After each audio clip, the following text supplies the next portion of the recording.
Bienvenue dans The Transatlantic Entrepreneur, le podcast qui vous aide à sécuriser votre développement sur le marché américain. Je suis Christina Rebuffet-Brodus, fondatrice de Transatlantia. Et aujourd'hui, je veux vous parler d'une décision que prennent beaucoup de dirigeants français quand ils veulent se développer aux États-Unis. Une décision qui semble logique, évidente même, et qui finit souvent par leur coûter très cher.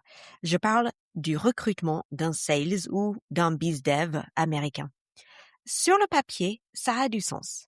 Vous voulez vendre aux États-Unis, donc vous embauchez quelqu'un sur place pour vendre, quelqu'un qui connaît le marché, qui a un réseau, qui parle la langue au sens propre, comme au figuré.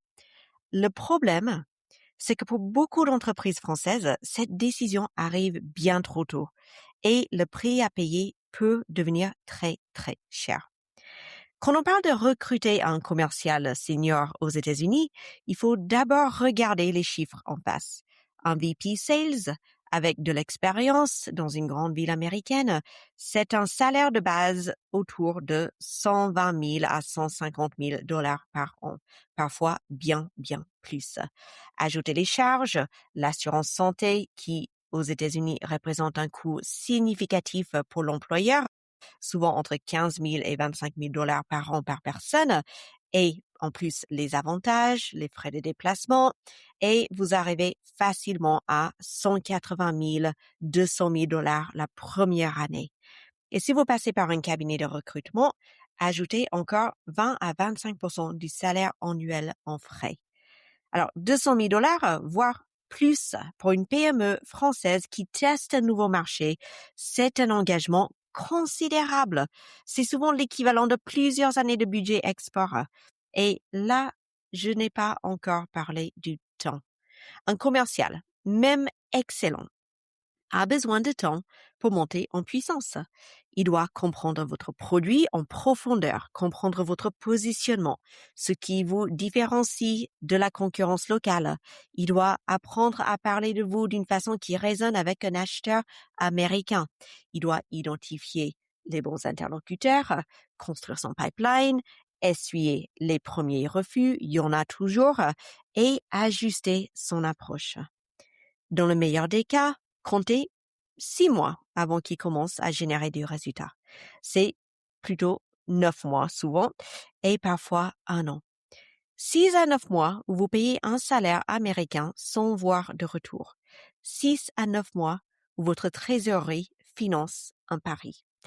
Et je dis bien pari parce que rien ne garantit que ça va fonctionner. Le commercial peut être très bon, mais si votre produit n'a pas encore trouvé son positionnement sur le marché américain, il va ramer.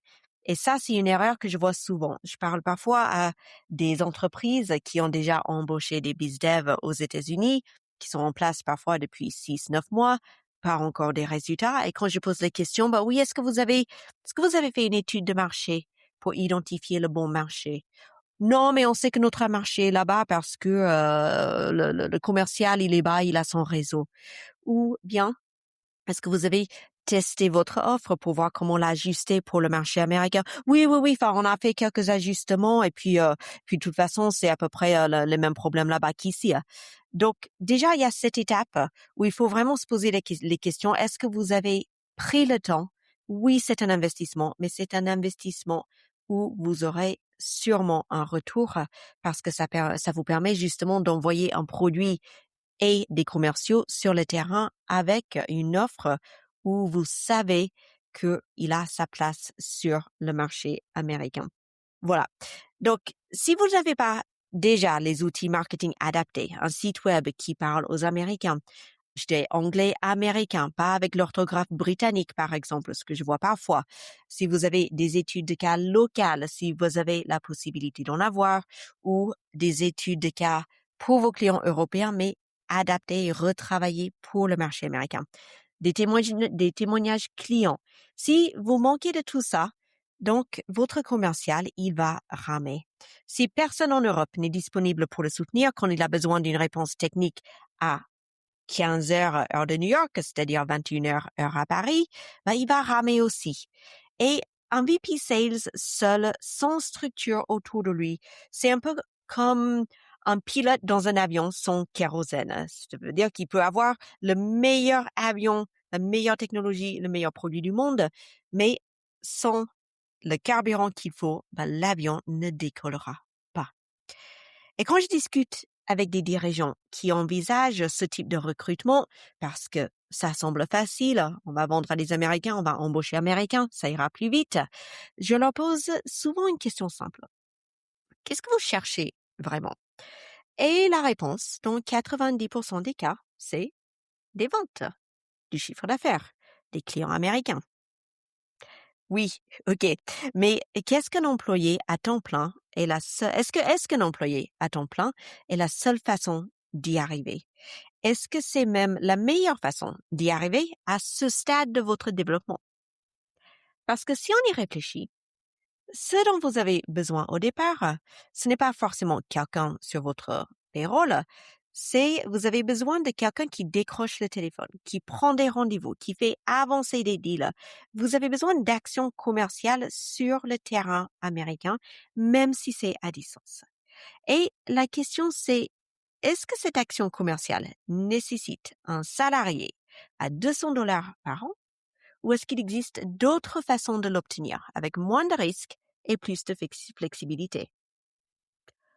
Je ne vais pas vous donner une réponse toute faite, parce que ça dépend vraiment de votre situation. Mais je veux que vous vous posiez la question. Vraiment. Pas juste comme un exercice théorique, mais en regardant vos chiffres, votre trésorerie, vos ventes, votre capacité à encaisser un investissement qui ne rapporte rien pendant 9 mois, mais qui demande des investissements significatifs pendant ce temps. Je vais vous raconter un cas de figure que je croise régulièrement. Les détails changent, mais le schéma reste le même. Une entreprise européenne, française même, disons une PME industrielle, avec un bon produit qui marche bien en Europe, 30 millions de chiffres d'affaires, une équipe solide, une vraie expertise technique. Le dirigeant décide de se lancer aux États-Unis. Et il fait les choses bien. Il recrute un commercial américain expérimenté, quelqu'un avec un beau CV, 15 ans dans le secteur, un réseau sur place, de l'enthousiasme. Et les premiers mois, tout le monde est optimiste. Le commercial, il fait des rendez-vous, il participe à des salons, il revient avec des cartes de visite et oui, très bonnes réunions, ils sont intéressés. Mais 6 mois passent. Pas de commande.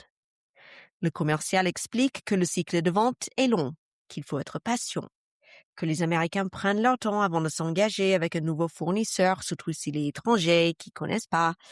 Ce n'est pas faux d'ailleurs. Mais 9 mois passent. Et toujours pas grand-chose de concret. Quelques propositions envoyées, mais pas vraiment de signature. Et le dirigeant français, il commence à s'inquiéter. Il a déjà investi beaucoup d'argent entre le salaire, les déplacements, le stand au salon, les outils CRM et son pipeline américain ressemble à une liste de peut-être un jour, on en reparle dans 3 mois. Et au bout d'un an, la décision tombe. On arrête les frais. Le commercial est remercié. L'aventure américaine est mise en pause, le temps de se restructurer et de analyser la situation. Bilan.